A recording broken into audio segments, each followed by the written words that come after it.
And when I mean this life, to where Sure. you are now, never in a million years would you have ever guessed that you would, from the kid who couldn't put a fucking a sentence together that made sense, right? Yeah. That was Darren. That was listen, I want to get into it, right? I mean, I want to get Okay. into it. All right. Okay, brother. I'm gonna give an intro. It'll be what it'll be, bro. I've got nothing written down. I don't prepare questions. Um, Good for I've got you. the Good for shit you. bookmarked out of your book. I've got a lot of the stories in my mind that I want to ask you about. And then I want to use this time to highlight everything that you're doing now and just to draw more attention. Um, and so wherever you want, whatever ramp you want to get off, however long you want to spend on it, man, it's completely up to you. I just love talking with you, man. And I'm so thankful that you carved out some time for it. Hey, folks, John Kelly, welcome back to the Law Enforcement Life Coach. Sometimes Heroes Need Help podcast. Listen, man. Carve out some time. I'm sitting down with Darren Burch. You know, when you describe somebody and introduce somebody, you know, inevitably, right? You know, Darren's so much more than a law enforcement veteran of 30 years. He's so much more than a detective. Um, he's a man who cares and has found a voice when the odds were he was never going to find it, given his current situation when he was a young boy growing up. And he has turned every challenge and he's found a way to win. And it wasn't ideal, but he kept after it and he found a way to win. Author of the Twisted But True trilogy. I just finished up number 2, Twisted But True, filling in the cracks. An award-winning, all right, we can say this now, an award-winning director. We're going to talk about that. I initially met Darren. I was fortunate enough to be a guest on the Badge Boys podcast with him and Jason, and he's doing so many great things for this community, and he's moving towards bigger and better things, man. I could just keep talking about Darren, but I won't. We're going to hear it directly from him. Darren, so great to see you, my friend. It's great to see you too. And you're doing great. I mean, I could be saying the same exact thing about you, my friend. And we have this mutual friend. I don't know if you remember Karen, is how we met. Most certainly. Yeah. Yeah. And she's part of kind of like my journey in terms of this one case, that one chapter in the second book that Right. spawned some TV shows and now this film. And she's huge. Yeah. And She's so a when sweetheart too. she is, She's I mean, the definition of good people, man. thank you. And when she said, "Hey, I know this guy," and I said, "You had me at That's all. You know what, Darren? If you don't mind, see Yes.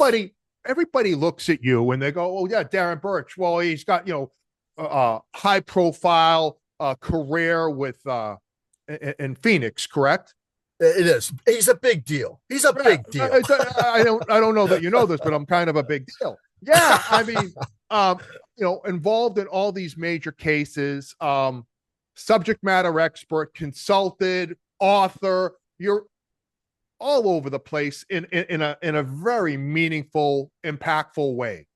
But that hasn't always been the case. See, everybody sees you now and goes, "Well, yeah, of course, it's Darren Burch," but there was a time, man, and I don't want to spend a lot of time in the past, but I think to appreciate where you are and what you're doing, I almost think it does your story a disservice if we don't talk a little bit about the past. Is that Well, cool? I'm with you, brother. What? Yeah, I'm an open book. No pun Yeah, intended. no, and Yeah. like there's so many great things. I just think that sometimes people tend to gloss over the struggle, the road. They see you here now, and they're like, "Oh yeah, well, hasn't always speaking, speaking hasn't always been easy for you."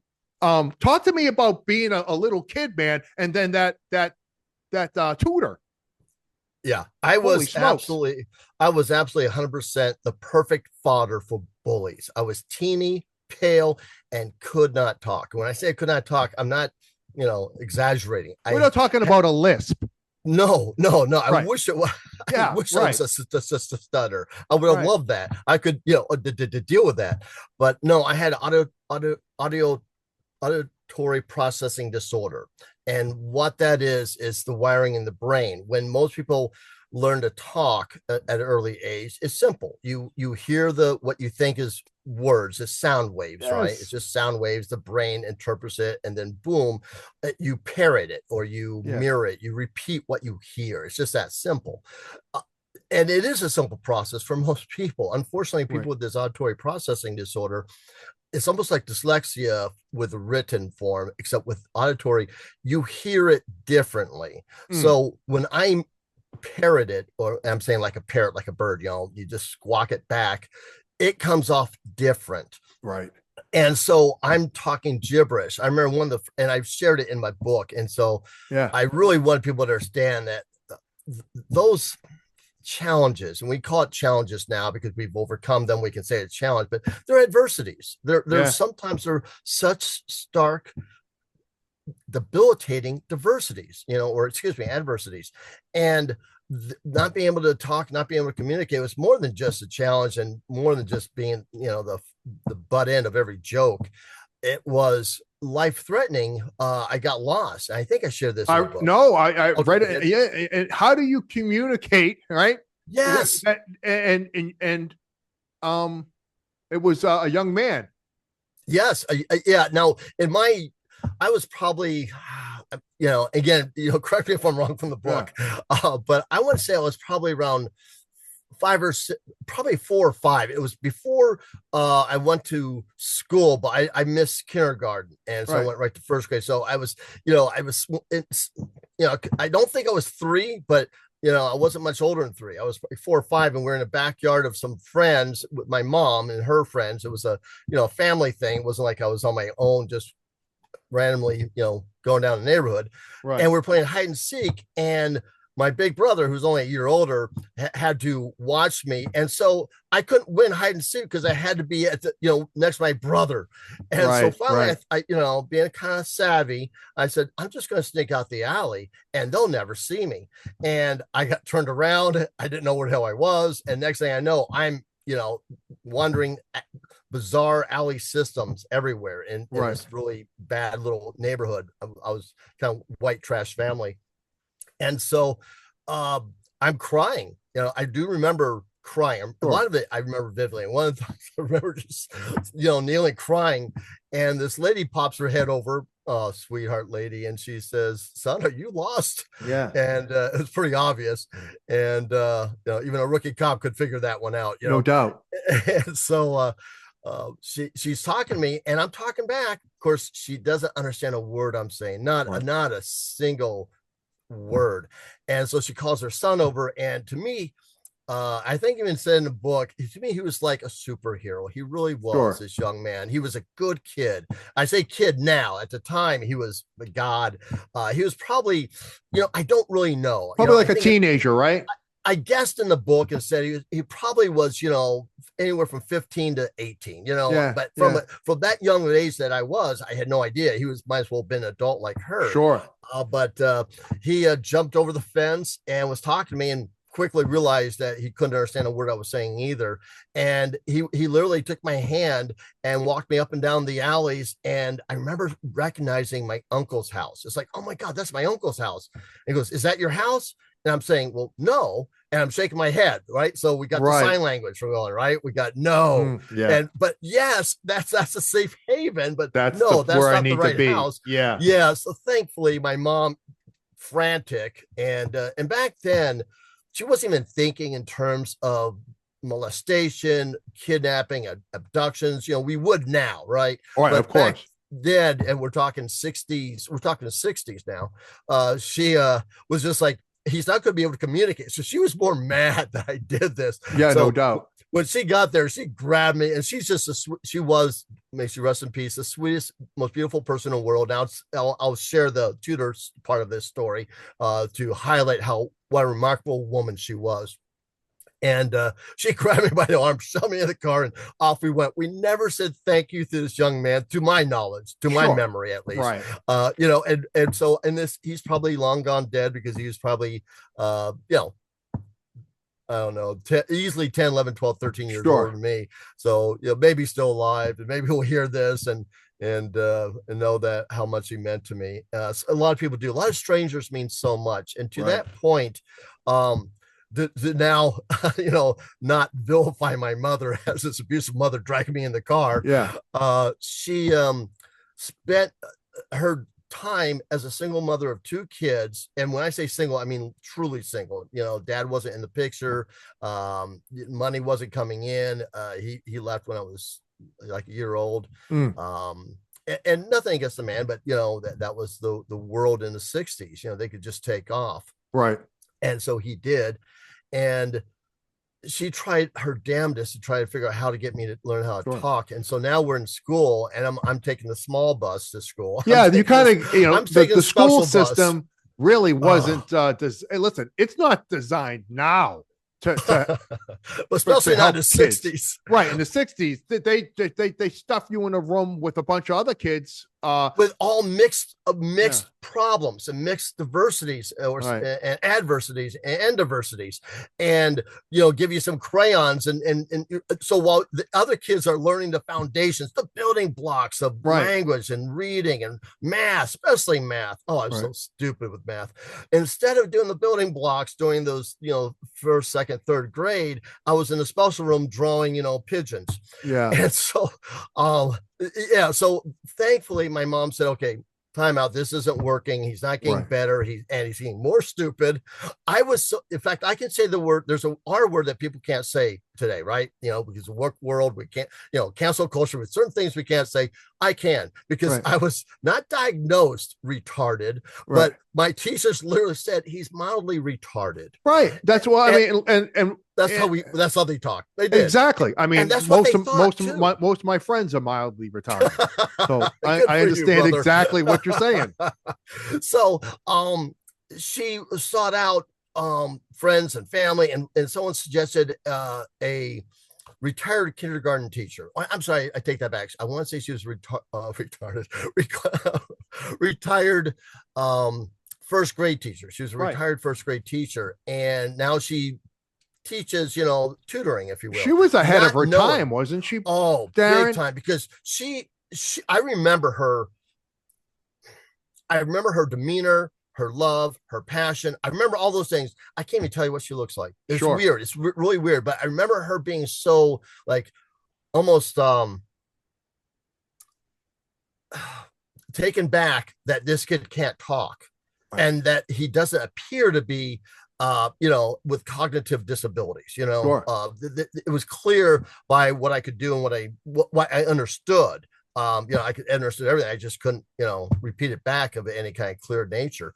And so she used just repeated phonics, just, you know, eyebrow beating, almost repeated phonics, you know, chicken, you know, that kind of thing. And when I would go blue, you know, she would then say, and then she'd find a word that I was maybe parroting almost correctly or maybe incorrectly, but I had that sound down. Yeah. And then she concentrated on that sound that I was able to make, and then show me that, and literally remapped my brain the way it works. And I'm not sure if that's how they do it now. I don't know. I really don't. But whatever they did, it certainly worked for you. Oh, yeah, because, you know, to your point, you know, this kid that can't talk and didn't talk until, you know, probably fourth or fifth grade in terms of understanding.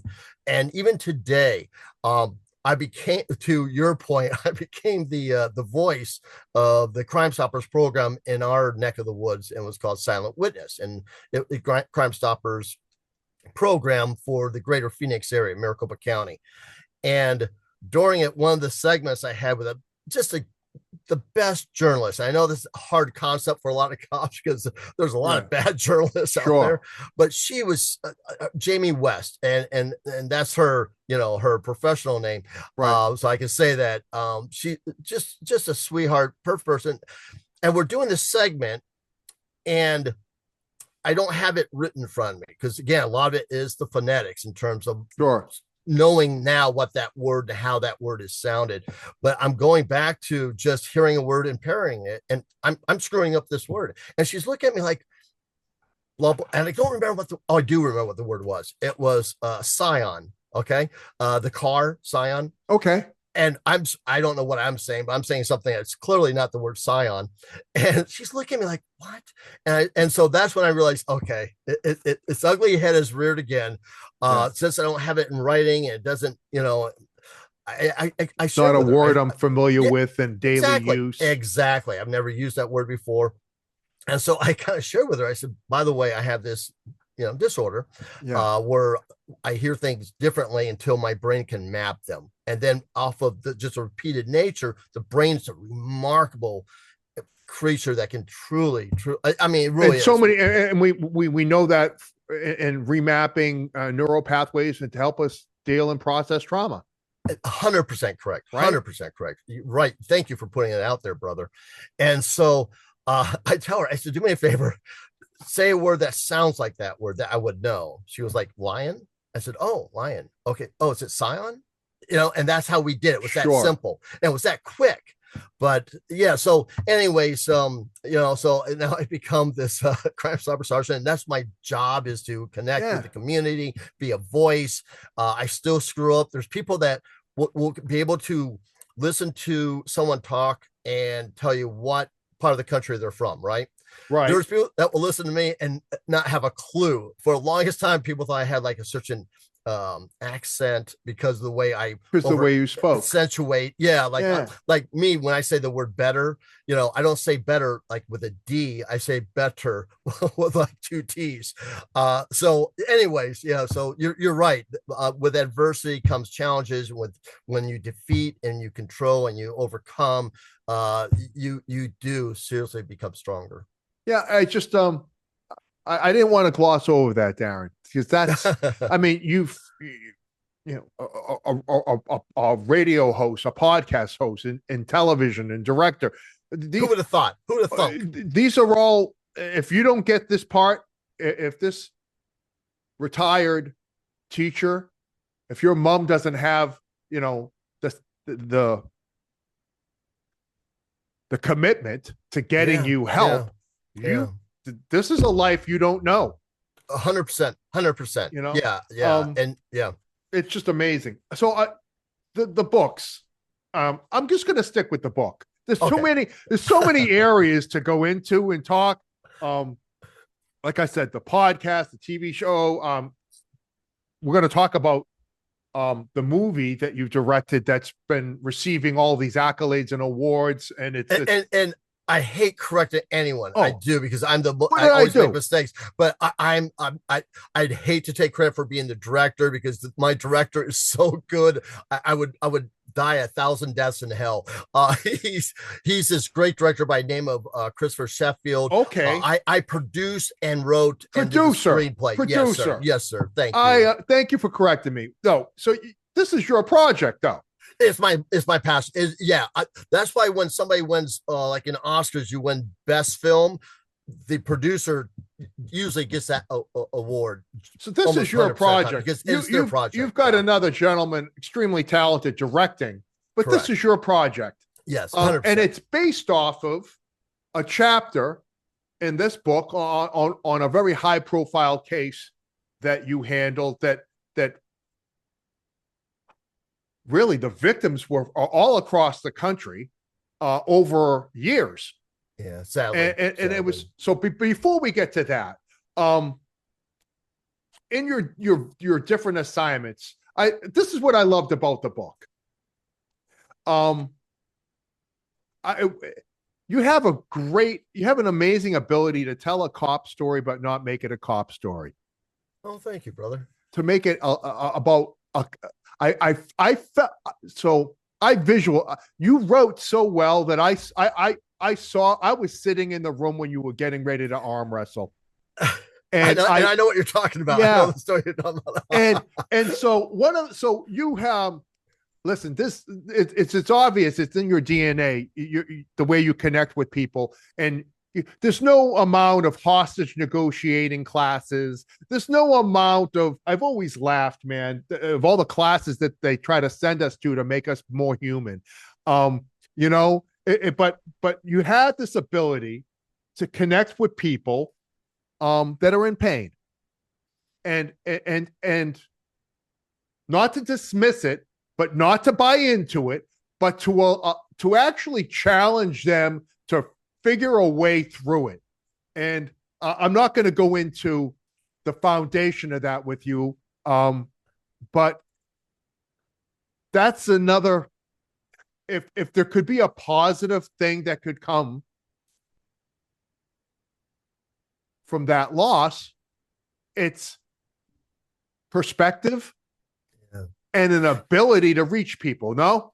Yeah, 100%. And I think what you're alluding to is the death of my son. Yeah, man. Yeah. And when I went to Crime Stoppers and I was dealing with parents of murdered children, they weren't just, a job. They weren't just my advocacy hat with that program. They were truly my heartfelt companions in a club that nobody wants to be, with. Yeah. Now, my son did not die from a crime, so I thank God I don't have that pain. We all have our own pain when we lose a child. No parent should bury their child. So that, and it was devastating. And I was a single father when I started out on my journey. And thank God I met the wife. Oh, my dream. 40 years we've been married now, and she was my son's mom. Now what's the saying? Not born under my heart, but in it. Yeah. And so, anyways, when I lost him, I really did lose my world. I did some dumb things. And I know I'm speaking to choir. I can say that. You understand when we do dumb things. Yeah, man. And I, as a night detective, I was a sergeant. I would go on these as a night detective in the homicide squad. I could go on any call out there that was going on and take it over if we needed the expertise of the homicide detectives. Whether it was a homicide or not. It could be just a very serious barroom shooting, gang shooting, party shooting, whatever situations I could go in, take it on, blah, blah. Well, instead of just doing that as, a detective sergeant removed from patrol, not wearing a vest, after I lost my son, I was still working that was the gig I was working. So I was going these horrible scenes with kids that were killing themselves. And I say kids, I was 44. I was 44 at the time. And so any young man is a kid to me. And I was seeing my son in every one of them. And it was just, it was killing me inside. I won't lie. And I would find myself going on these hot calls, and everyone, all the cops know what I'm talking about out there, and that you should be going to, where it's a active shooter situation or it's something going ugly. And I want to be first on the scene. And was that me playing suicide by you beat me to the question, man. Was that in a very absolutely I would say in a very understandable way. Passive aggressive. Yeah. And I meant, obviously at a good place now, but I wasn't then. It's a funny guy, another friend of mine who was in this club of having to bury his daughter. We find passions to get us through, and as cops, it's saving people, it's helping people, and so forth. His was the political spectrum, and he went into trying to change the when you lose a child, you get, you're off bereavement, you're on bereavement leave, and it's 3 days. And other places in the country, I could be wrong, he would be expertise in this, but I think America is like the only place that it gives you 3 days off for losing a child. And he was in front of the Senate and saying, how would you feel if you're on an airplane and you learn that the pilot lost their son 72 hours ago? Yeah. Would you think maybe this is not the plane you should be on? Because I'm telling you right now, get off the plane. Yeah. Get off the plane. His mind is not on that job. But so anyways, I took my 3 days off on bereavement. I'm coming back and I am just not there. I don't want to be there. Thank God I had my beautiful wife and my daughter. Um, but it gave me some reason not to just give it up, if you will. But Right. man, when that hot call comes off, and I wouldn't be out there anyways doing it because that's what we do, right? Right. But I know I'm doing it without a vest. I know I'm doing it in an unmarked car. I'm doing it in all those scenarios that could end in tragedy. And Right. yeah, there's no doubt I was doing that intentionally, and I apologize to my family for that Right. down the road. But there was a point. Um, and I'm just going from memory, Darren. Was there Everybody. somebody, a superior, that said, "Hey, man, we need to move you out of this unit and is that where you got into the Very, like, yeah. Your memory is good. It's very close. It was a great guy. May he rest in peace. Mark Zing is his name. He was a lieutenant of mine as a patrol when I was a brand new patrol sergeant. He's just one of those kind of no nonsense people. Like if a bunch of Phoenix sergeants heard me say Mark Zing, they go like this because they always caught the zing. He had, he would always zing it on paperwork right, and right? this, that. But he Was was kind of that like, the gentleman who was was a stickler with grammatical? yes, Okay, he was okay, truly a grammarian. all And right, so all my works, who thought I could write a book, right? yeah, Was always it was more red than black, but no doubt, he was doing because it was the right thing to do. He just wasn't sugarcoating things, but right, we just got along because I'm kind of like a workaholic. I have a different personality than he did. He's just kind of like very plain, not plain's not the right word, but very just it is what it is kind of kind of very thing. matter of fact. Exactly, 100% perfect phrase. So he reached out, and again I was in the homicide, which you think is the pinnacle or whatever. um and it's not. It's whatever your heart sings, whatever you can do the best and help the most, you know what I'm Sure, saying, whether of it's course, patrol and that 20 that changes years. from time to time.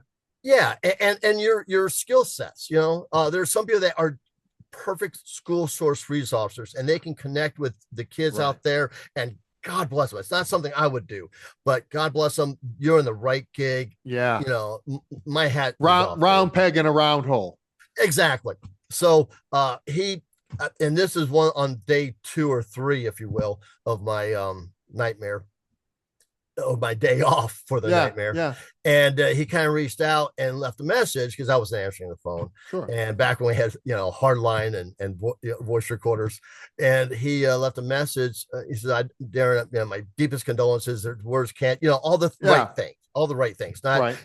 I once lost a parakeet, none of those dumb things, but said all the Right. right words. Right. And he said that he was having difficulty with this squad. They're good young men and women, but there's some adversity going on and some this stuff going on with other squads, and the whole times where you get into that.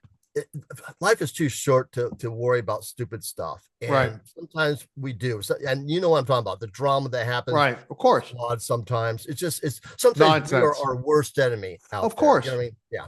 So he was having some of those difficulties, and he needed someone that could bridge that gap, treat him like a father, if you will, Yeah. and also had the skill sets. And I had worked everything from burglary to homicide, so I had the investigative skill sets to bear as well. And it was child crimes, which you would think, why in the world would some grieving dad who just lost his son want to go on child crimes, where you're going to see nothing but either sad parents or abusive parents, you're one or the other. Right. And all the kids are damaged goods, for lack of a better phrase, that need our help, need our expertise and our advocacy. And that's Right. what the beautiful thing is about child crimes, is that you can bring both to bear. Unlike a lot of investigative details, you don't have the benefit of bringing the advocacy aspect.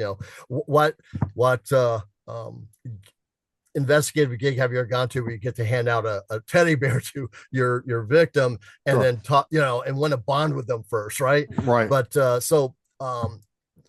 and so he said, I really could use your skill sets. I don't know if you're retiring. I don't know what's going on. No one Right. did. I didn't. And so yeah, I put in for the gig, and a lot of jobs, right or wrong, I think it's probably on the right side, are what we call they're done in such a way where it's the process, you get to pick who you want. There's a lot of Sure. processes Yeah. where it's just about how you do on the oral board, period.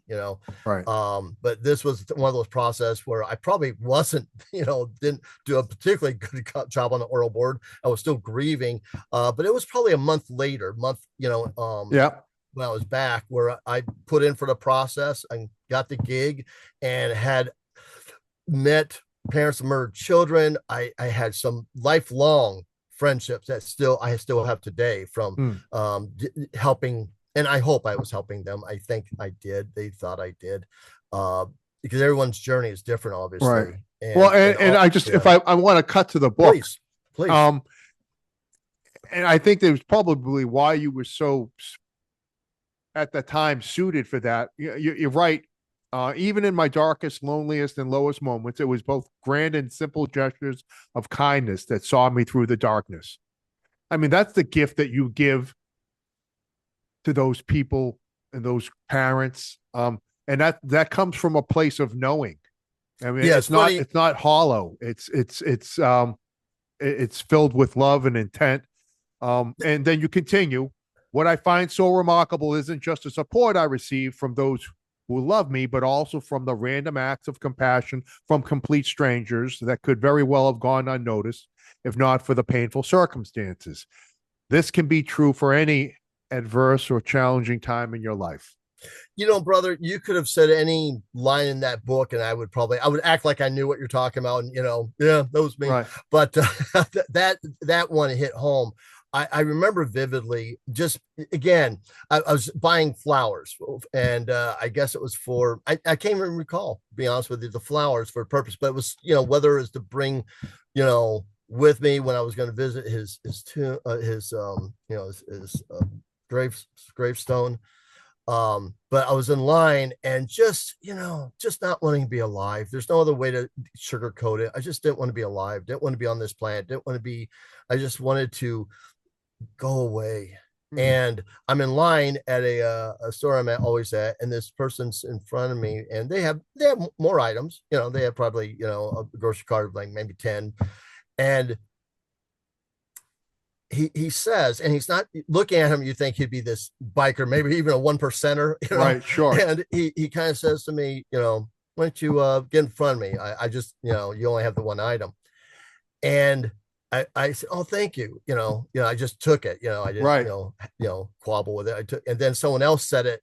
And I don't know if they could see the pain in my face. It's a hard thing to hide sometimes, especially Right. when you're alone. That's when you're at your weakest, Sure. driving. Oh my God. And those gestures, and that's why I wrote that line. I remember vividly writing that line, and it really is true. It's your friends, your family. I hate to say, you kind of almost expect them to have your back, especially the Right. brotherhood, right? But when you see it from strangers, especially as a cop, and you see it from complete strangers, you realize the glaring difference going from call to call, dealing with bad people, and then dealing with just random. What are the odds you're going to have this beautiful human being in front of you in line, right? Right. Sure. Yeah. So yeah, but thank you for picking up on that line. Thank you. Yeah, no, it's and like I told you when I sent you a text, I said, okay, I'm I don't know, 5 chapters into it. You've got me crying and laughing, and it's just it strikes such a chord. And obviously I'm not telling you anything you don't know, but you get reassigned, but you're still out there, man, and you're still going to these calls, and you're still what I'd like to say, you're not that sergeant that's sitting back at the office, man. You are showing up on scene, you're getting involved. And we got to talk about the one call that I kind of alluded to. There was a gentleman. I'll set it up briefly. His roommates called. He was going to commit suicide. He at the time, nobody thought he had a gun in his room, but he did. And you managed to get through the door and have a conversation with him. Yes. And could you just recount that story, Darren? I thought, wow, this is a guy who's confident in his abilities. Yeah, for someone who couldn't talk, I definitely had to communicate through heartfelt gestures as a young kid and so forth. And you kind of alluded to, I kind of have I have a lot of passion and for people. I didn't do this job, and we talked a little bit before we went on for right about an hour. And I didn't grow up with I'm going to be a cop. I'm going to be Martin Milner and Adam 12. Now I'm really dating myself. I'm not, that wasn't my gig. It really wasn't. And I became a cop probably just for selfish reasons. As a single father, I needed a good job with some stability, some security, a future, benefits, blah, blah, blah. Yeah, exactly. So, but I love helping people. I love a genuine, it's in my DNA, and I think it's in all good cops DNA. We love to help people. That's the bottom line. Right. That's why we're making these arrests. That's why we're working on Christmas mornings and so forth, and jeopardizing our family for strangers that we don't know. We truly care about people out there, and there's a lot of people. I mean, President Jimmy Carter recently passed away. Sure. And he wasn't, having lived through his presidency and being in gas lines, as a young driver, and the hostages that were in Iran. But there's one thing you can say about that man. He loved people. He really did. I would say his presidency was a failure, but his humanity, his humanity, and still he was a better. Yeah, he was because he was president, he had the pulpit to continue. He was a better president after he was president, if that makes sense. Yes, the impact was outside of the Oval Office. Yeah, exactly.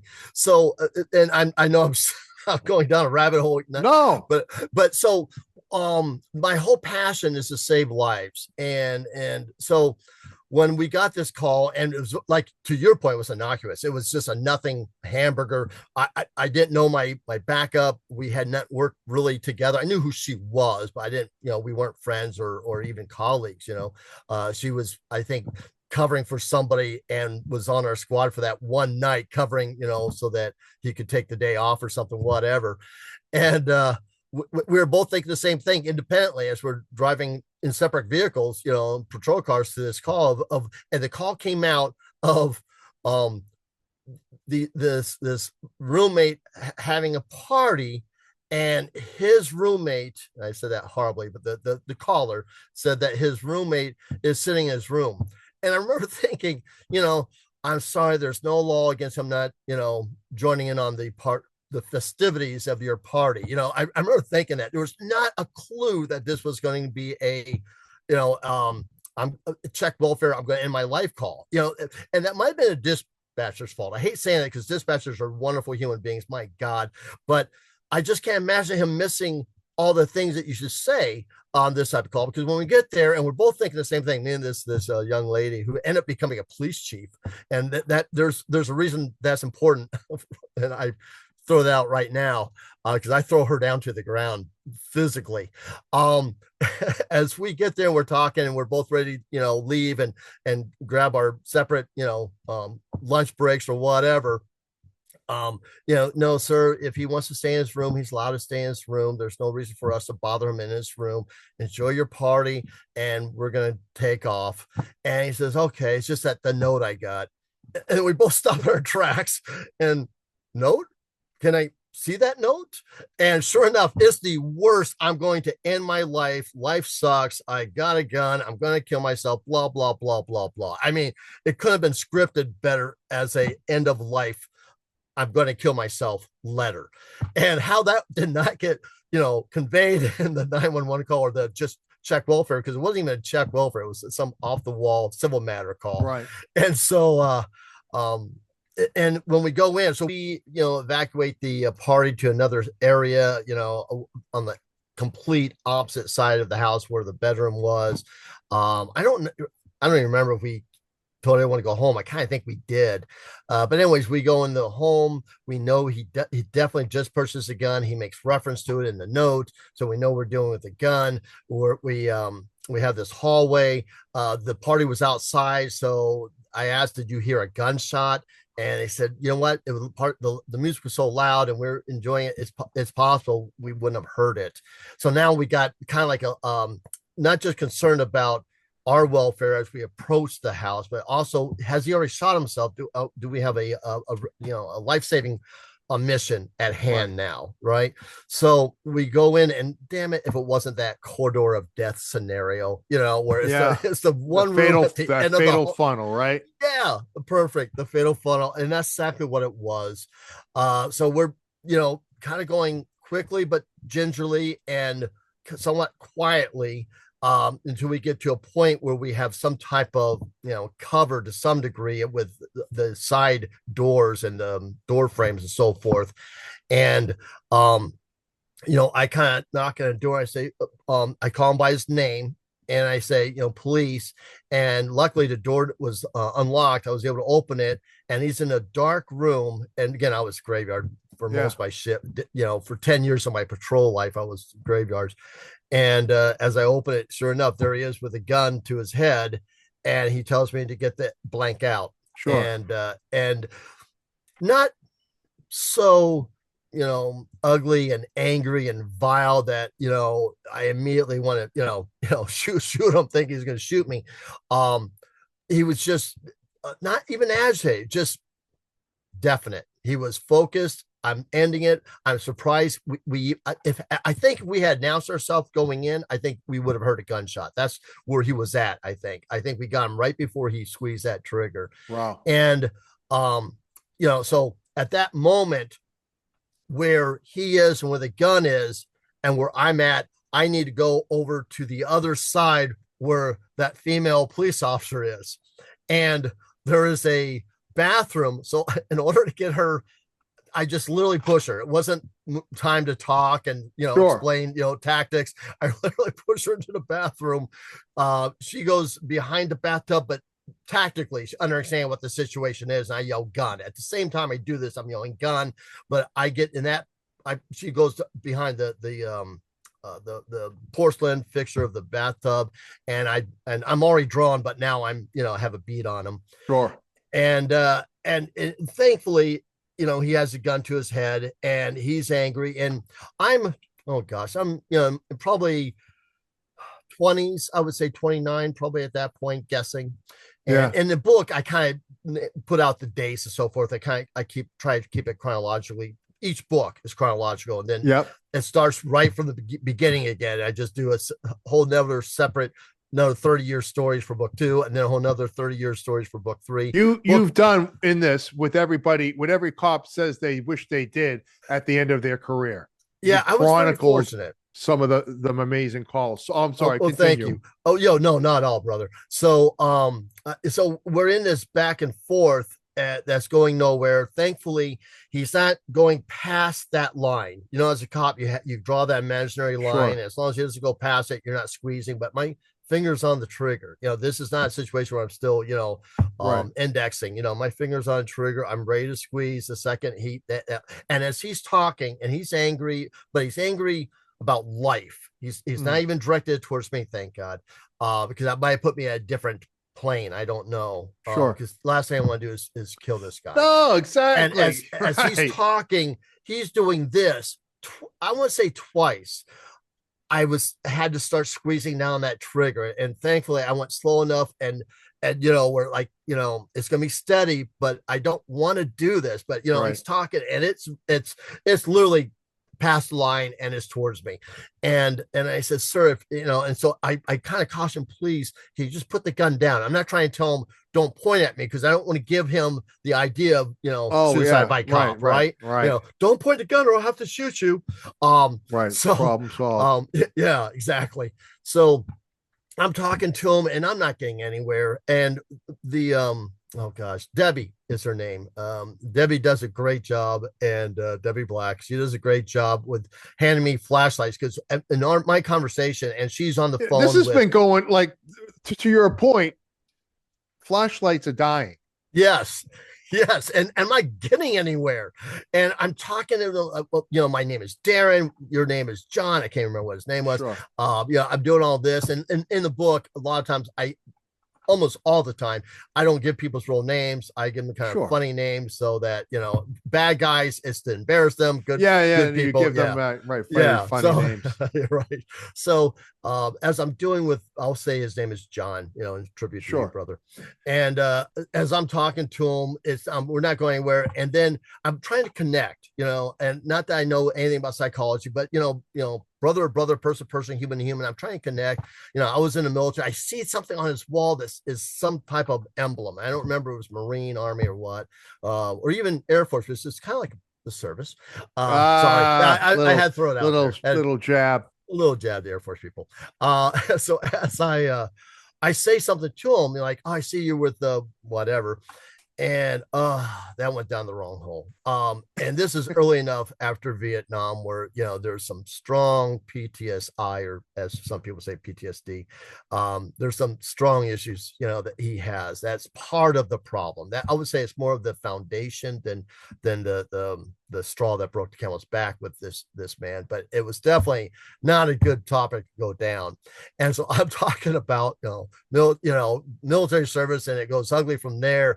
And now I'm desperate. I'm literally spitballing ideas, and so I'm saying something to the effect of, I can't even imagine. And by the way, we haven't even went down this road, and not that we need to, but I have this digestive issue where I can't eat regular food. I cannot eat regular food, even at this point. It had to do when I was working at the jail 24/7, practically coming home as a single father, taking care of my son, and was working nights. So I take him home from the night school instead of day school, and I'm not sleeping. I'm staying awake with him during the day, and I'm working at night. So I was living on caffeine, so I have no stomach. And this becomes important to the story, and you'll see why in a second, or your audience will in a second. So I don't get to enjoy food. At a very early age, I lost the enzymes to digest food. So as I'm talking to him, I said, I can't even imagine what it'd be like not to eat ice cream. And I can't even tell you last time I had ice cream before that moment in time. It probably 5-10 years before that. Now it's been 40 50 years. And so but it connects, and it's not because of ice cream per se. I was just again reaching. And he goes and I said, like, what? And so I see I've connected somehow on something. I don't know why. And so I start going down that road, like what kind of food would you miss? Because this is the ultimate mistake. This is a permanent solution for a temporary problem. All the things we know to say. Your brain's not functioning. Right. This is, there's no do-over, buddy. That's really the guiding principle that I was trying to get across with this food thing. He starts talking about food. He starts talking about loving cooking. He loves to cook. And I said, oh, I love to eat. And I'm channeling my past. At one point in life, I did used to like to eat. Right. So I'm channeling that, and I'm connecting with them. And so that was the gravy, if you will, or the cherry on top. And so we talked about him going to culinary school and becoming a cook and reinventing yourself. And I hope to God he did that. Trying to find a way to connect. Yeah. And to break somebody from that thought pattern, because there is that light. moment. Yeah, there is light on the other side of that dark tunnel. There is a light. That was that story, the one with the arm wrestling. See, I thought that's where you're gonna go. Yeah. Somebody wants to kill themselves short of it, and if you challenge them, not just anybody, a world-class arm wrestler, you challenge him to an arm wrestle, and if you win, he doesn't get to kill himself. That's some big balls, Darren. I think the word balls and no brains. Okay? No, I was like, because they could go. Wow, how could that go right? How in the world does that story end with a happy ending?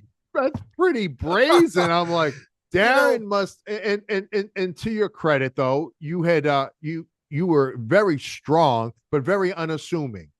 Perfectly said. Perfectly right? said. I was adamant. Yeah, I was Yeah. a 98-pound wrestler in high school. That's how unassuming I am. I was a So 98 this pound guy wrestler. is like, Yeah, oh, you're gonna arm wrestle me? yeah. I can Okay. make that bet. Yeah, you made the bet, man. You shook on it, right? And Yeah, so yeah, it yeah. and we know that you know the hands once they locked, they didn't move, man, for a little bit, and then gradually, slowly but surely, you were able to pin his arm. Yeah, it was not, like the clouds, came out and the trumpets were sounding and the clouds parted and God said, "You Yeah, will win." No, yeah, no. I mean, it no, was like I all I did was outlast them. Is really what it was. We were just, there's a couple of times where my hand was definitely going down and I was able to bring it back to midpoint, if yeah, you will, but it was never, where I dominated at all. and but And and he you had know trophies lying in his room. everywhere for This is arm the one wrestling. thing he loved in life, and he and this was a girlfriend deal. It was all about the girlfriend left him. He Right, was a good looking kid, sure, guns. He had guns. He was kind of unassuming in a sense. He wasn't a tall guy at all. He was, but he mastered arm wrestling. I didn't know that was a right, thing, but he had mastered arm wrestling and these championships. I had awards everywhere, and we weren't getting anywhere. And he was very smart. We knew he was going to do it. We at that time we weren't allowed to remove guns unless they made the statement, "I'm going to kill myself," right? And right, then you could take them in for the three-day thing, sure, all that sure, stuff, right? Um, he never made the statement. The girlfriend knew he was going to do it, based on prior statements, but not that night, and certainly not to us. right, When he saw us, you could see how upset he was. We were there, and we said we're not going anywhere. And he was just very upset that we were there, but not angry, not like, again, kind of like the other individual. He wasn't, verbally abusive. In fact, he was very calm hmm. in his anger. It was like more disappointed. We're there.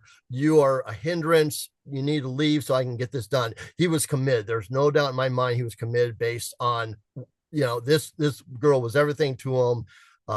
She cheated on him. She was done with him, that kind of thing. And thank God she called. It Right, saved his life. It really did.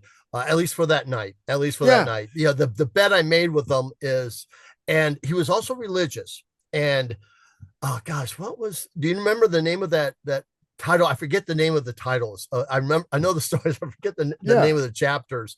But I want to say it was something about religion because he was had a very strong faith, which, killing yourself, of course, goes against that. But sure. he was going to do it It was the anyways. the strong arm of the law. Was That's that the it. The strong title? arm of the law. It is strong arm of the law.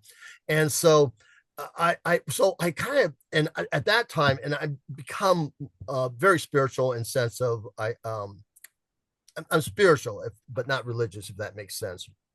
And so, but at that time I wasn't even that. I was just, you're a cop trying to make it Yeah, through a shift.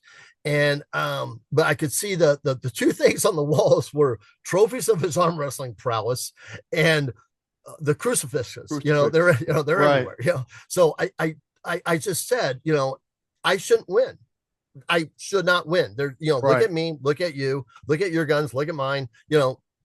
I shouldn't win. But if I do win, then how is that not a sign from God? And how is that not a sign that what you're doing is wrong? It's wrong for the, and now I'm trying to be preacher, and it worked to some degree. He probably got offended at some point, but he took the bet. And yeah. I You said, said and the oh, stakes were please. high. The stakes were high. If you won, John, his name was John, had to swear on God not to take his own life. He looked at me with equal parts puzzlement and intrigue and asked, what do you give up if I win?" And your answer was nothing. I give up nothing. Uh, I, I explained that nothing on earth would deter the obvious outcome of him winning such a competition. My bet was simply my faith that God didn't want John to take his own life and would literally guide my hand in beating him, ensuring his salvation. Wow, did I actually write that? Because that actually sounds good. Ooh, oh, holy smokes, Darren. Um, Yeah. you know Yeah. what? I want to think that there was some divine intervention there. I also want to think Oh that no. he just needed a reason to not. That would make of the two, the latter makes a lot of Right, sense, especially right, considering he really should have won. yeah, Yeah, because I mean, I probably in my youth, at beer parties with with my high school buddies, probably did as a wrestler. I probably yeah. did arm wrestle once or twice. I have no recollection of ever arm wrestling in my life No, before that and or since. Yeah, so yeah, that's another story. All those stories mean something to me. that's Yeah, they definitely and do. it's I love the fact that you've been able to chronicle them, and there's always these takeaways from them, and whatever every story that I read in the book, there wasn't. You've read some stories and some books from cops where it's a lot of the pounding of the chest and I I fucking did this and you just go, holy shit, man! You've really missed the point of this life of this career, man. Yeah, It has been um others. in service of others, right? Yeah, yeah, That's the 100%, gift that we give, 100%, brother. and from each chapter, like it's not, oh, I solved this. No, it's this is the impact we had. This is how we changed someone's life. This is the justice we sought. Um, and so it's just I I like love that it's not about it's about you, but it's not about you. I like deprecating humor. I think Yeah, deprecating humor is the best. It humanizes, and I always say, who else to make fun of than someone I know how to make fun yeah. of. You've got a lot of material there, my friend. Thank you. Thank you. Yes, Exactly. that's awesome. We'd be remiss if we didn't talk about that one case, Uh, right? it segues. Yeah, it It segues to the segues film. because No, brother. that's the film, that series. And that brings in our friend Karen Palacia, Thank um, you. Thank and you. Hi, who is, Karen. yeah, she's absolutely amazing. She she and I worked for her in Oh, I District didn't know 5. that. Yeah, I was one of her midnight shift sergeants, and uh, she showed me grace on many of occasion, man. She I really, know your story, brother. when So I gave her no reason to do so, yeah, man, yeah, she yeah. was definitely She's good people. part What of John Kelly's solution, right? you nailed it. Yeah, she's good people. She's family. And I don't want to go into too much of it because I want people to buy the book. I want people when we can to see See the film. the film and the series that comes from it. Yeah. But you had, would you call it, Darren? The one case that they're all important. They all have meaning. This connection and uh, things that each case, each interaction kind of leaves you with. But would you say, is it fair to say that this is the one that defines the career in so much as the work that you did as a detective? Yeah, I really would. I had kind of said that, I remember the stories. I sometimes can't remember the titles I give it or Sure. chapters, except that chapter is called That One Case. Yeah. Every detective has that one case for whatever reason, whether it's because it's the one they didn't solve, it's the one they did solve, it's the one that was most egregious and hurt. It touches them for whatever reason it is, and it's an individual. But every detective has that one case. If you worked any length at all Right. in investigations, and for me, it was that one case because I almost didn't solve it. It was the fear. It was a case. It was a horrific crime, brutal crime during the middle of the day. I won't go too deep into woods, but I'll kind of set the tone, if you will. Sure. It was a home invasion of an elderly couple. They were married for 60 plus years. I want to say John Darren Burch was 85, if I remember right, and Hazel was like 82, a little bit his junior. They're again married in their 60s. You know, Right. they're high school sweethearts. Oh, I'm sorry, maybe even grade school sweethearts, if I remember right. And they were brutally beaten, where he later died from the complications of subdural hematoma. Yep. But there's other issues. I won't go into those. There's a lot of, um, ups and downs to this story, this case, and trying to solve it. There was literally zero evidence, no evidence other than a single shoe print, and we know shoe print isn't linking evidence. It's comparative evidence, but it's not linking evidence. You're not going to find, put this in a shoe print database, Right. right. So, but it was in a back alley, so it might not even been his. So when I say there was literally no evidence, I really mean that. There was none. And I had a good crime scene agent, and so otherwise I would say BS. There's evidence there. You got to find something. Evidence. Yeah, find something. I was so angry, and it's a teamwork. So when I say I'm angry, it's imploding. When I was being told there's nothing, I went to my sergeant, Jim Markey, beautiful human being, may he rest in peace, and said, Jim, can we hold the scene for another shift, another team of CSI, and get something? And that those days in '98 with Phoenix, at least, it was more driven by the detective collecting evidence than it was the forensic CSI team. I mean, it was a big city, but we weren't there yet. And now, of course, there's an entire team. They come in, and that's all they do, and that's what they know. And the crime scene detective is more of a oversees and overviews, sure, and so, and gives guidance, if with most cities, hopefully. And so he didn't find anything. He found and lots of smudges, so we knew that gloves were involved. There was a lot of smudges that should have been prints or DNA, and it was smudges, so it was some type of glove involved. We didn't have video. We didn't have witnesses. Both victims were beaten, to a pulp.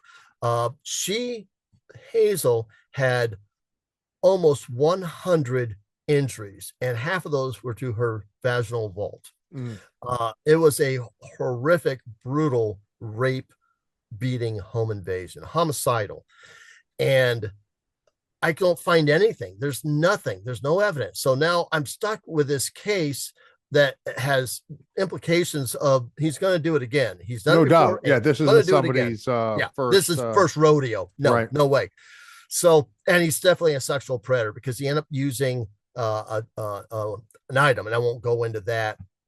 So that's why there was no DNA. He did it with an item. And so it was your most horrific, brutal, cruel.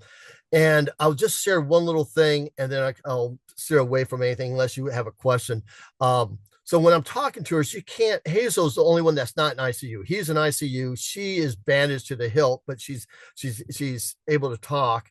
And the first time she starts talking, she says he's tall. Then she says he might be short. She was like all over the place and vague. She could not remember what he looked like, only that he was a white guy. That's all she could give.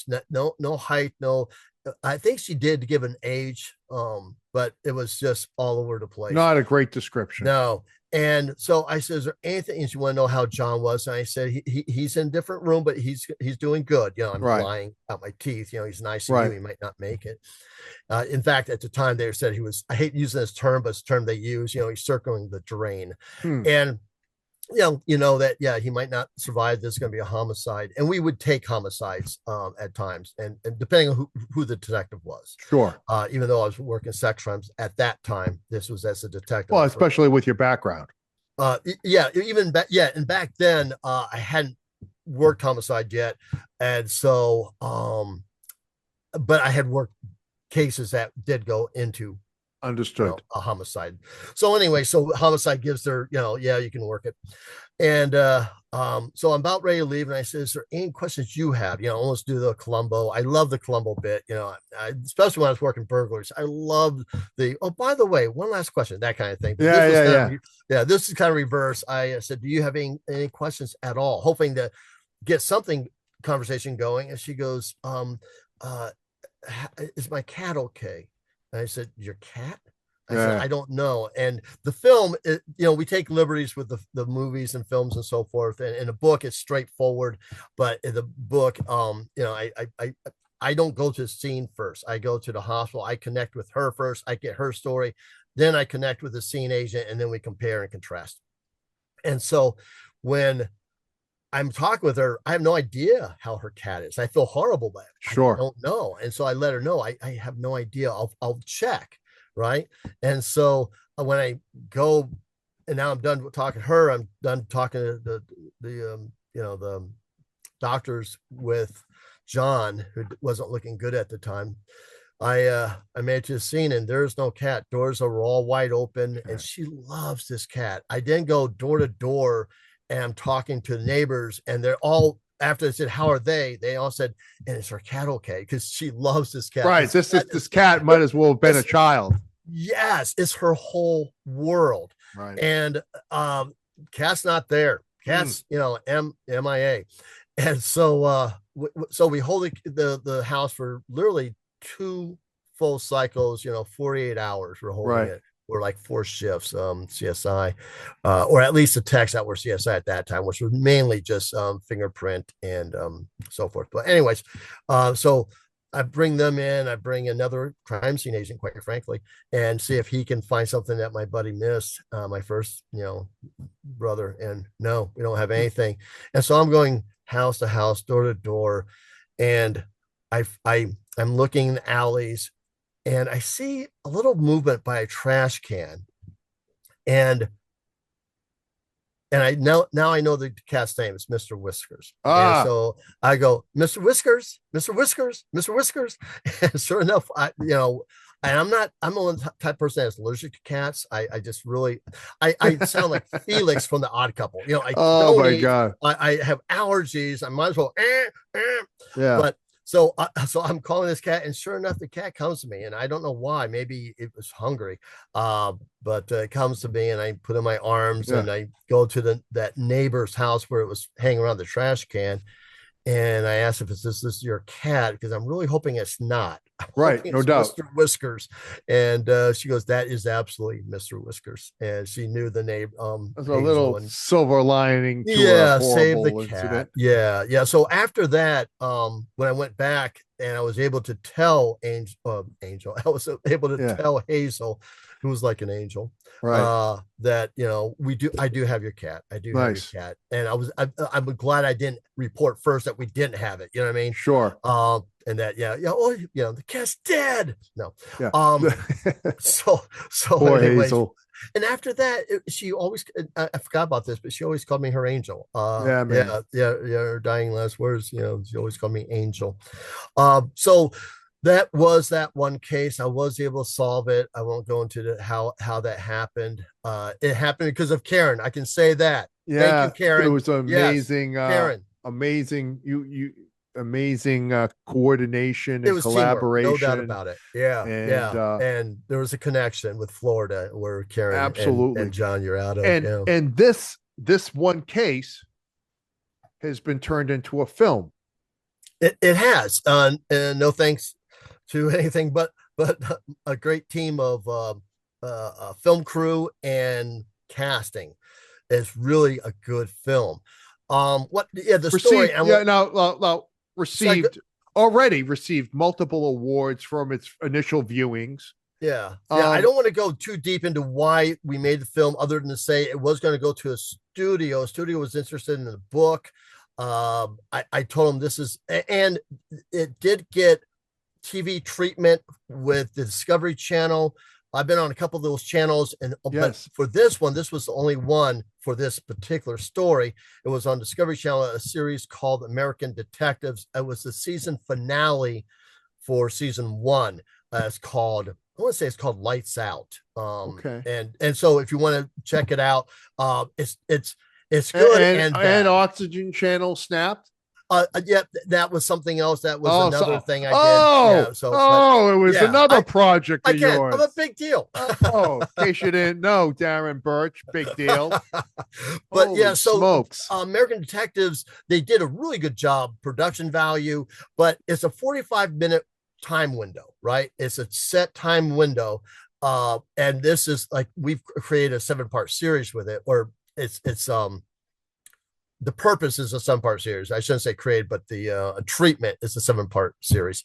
And the Discovery Channel said some things that just weren't true. And I don't want to go too deep into it, but this is hilarious. When I'm watching it, there was a composite down the road of a suspect. And I can't tell you how that came about, but it wasn't from me. It was from a victim with a broken finger. She drew her own composite because of a really bad detective that didn't file a police report.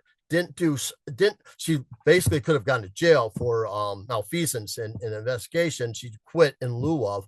Oh man. And that was one of those ups and downs. And I think I go down that a little bit in the book, if not. Okay. Not a lot. Not a lot. Yeah. And so for the TV show, they did touch on that at all, and good for them. Right. It's all about the positives, if you will. And so the owner, to explain this composite, which is one of the worst composites you ever saw. It's like was it a stick figure? Basically, it was probably worse. I wonder what a composite by a woman who doesn't draw with a broken finger would look like. That's the composite. Yes. Yeah, so that's it, man. That's competitive. So instead of saying that, they said, and Darren, and again, they're being good. The Discovery Channel treated me great. Joe Kenda is a beautiful person. I love him, and I mean that. If I didn't, I wouldn't say it. I just wouldn't say anything at all. Right, of course. Understood. So, but Joe Kenda, good people. Calls me. We had like a conversation for an hour. In case people don't know that he's a big deal. He really is a big deal. He is a big deal. Me. And no doubt. So Joe Kenda and me were talking, and so now, 6 months later, the show comes out, and watching, and they explain the composite. Darren, thinking outside the box, had the victim draw her own composite. It was like, no, Darren, not thinking outside the box. No, do not give me that credit. Thank you. And there's other things, That's so funny. Not to throw down the TV show. I don't want to do it all. Funny. It's a beautiful show, but it needed the treatment of either a feature film, which was what my initial intention was, or a 7-part miniseries. And so now we're leaning towards a 7-part miniseries. And so I invested my own money. I've had some successes. That, man? Yeah, I had some successes. I was doing a TV show for Axon. Every cop knows Axon, right? Sure, of course. For those listening that aren't cops, it's the major player in body cameras, but even more importantly, the tasers that were deploys and hopefully saves lives. It's a less lethal alternative. So they're a big player in the game. They created a network called FRN, First Responders Network. It was in direct relationship to the crucifixion we had with the 2020 riots and the TV at the time, and how they just disparaged us and demonized us and all that. And I know it's, it should be milk or spilt milk, water on the bridge, what have you. There's a little soreness I still have with the media. No, hey, listen, if we're just calling it the way it is, damage was done. Damage was done. And this is the network's attempts of repair. And it's hopefully the paradigm shift going the other way. I think there is. I really do. So anyways, Axon, to their credit, said, we need to start putting the word out, good and bad, but honest. And so they created this channel, a network channel like Hulu or what have you, right, where they have different shows. And that's where me and Jason Schechterly, beautiful human being, we had you on our show. Absolutely. And that show ended up going to that network. And so anyways, with having done that show, having done Badge Boys, whatnot, I got a little bit of a reputation. I was able to get a professional podcast with Dave Pratt's Star World Studios. And I got connected with some producers, some studios. I won't say the names. They were interested. They were, and then they just kept wanting to own it, outright. Right. And I don't care about this sounds, too hoity-toity, but I don't care about the money, in terms of what it makes. It's about saving lives. And if my purpose of making this film about John and Hazel Dernovich is, and we talked about this a little bit, John, before the show, is it can teach and educate, and we can save lives with the home invasions. There's 5 million elder abuses every year. 5 Right. million. I preface that usually I'll ask someone, how many, elderly abuse cases you think, is in just our country, oh, I don't know, 110,000, I don't know, 5 million each year, and steadily getting more violent. Yeah, that's The insane. violence is getting worse in terms of home invasion. They are, you could make a comparison to the most vulnerable, of course, of people, like children, right? But with 100%. children have a conduit with parents. Elderly don't. Most of their Right. parents are dead. The children have a conduit with the teachers in the school as a, as a safe haven sometimes, and Right. finds the abuse sometimes when it's a parent and whatnot. Elderly doesn't. Right.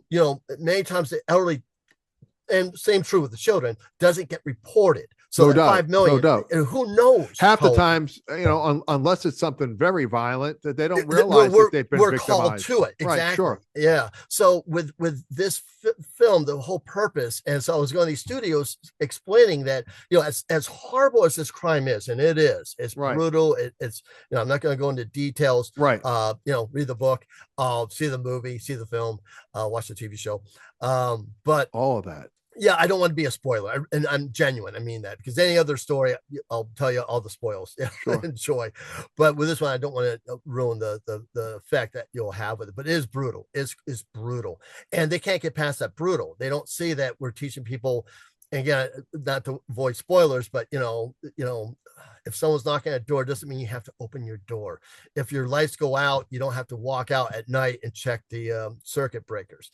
Right. If there's a somebody at your neighbor's yard behind a tree, call 911. Right. All these things will save lives. They really will. So that's the purpose of that. That's my goal. So when the studios kept going south because they kept wanting to own it and doing their own thing with it, and I get it, I guess, I said, I'm done.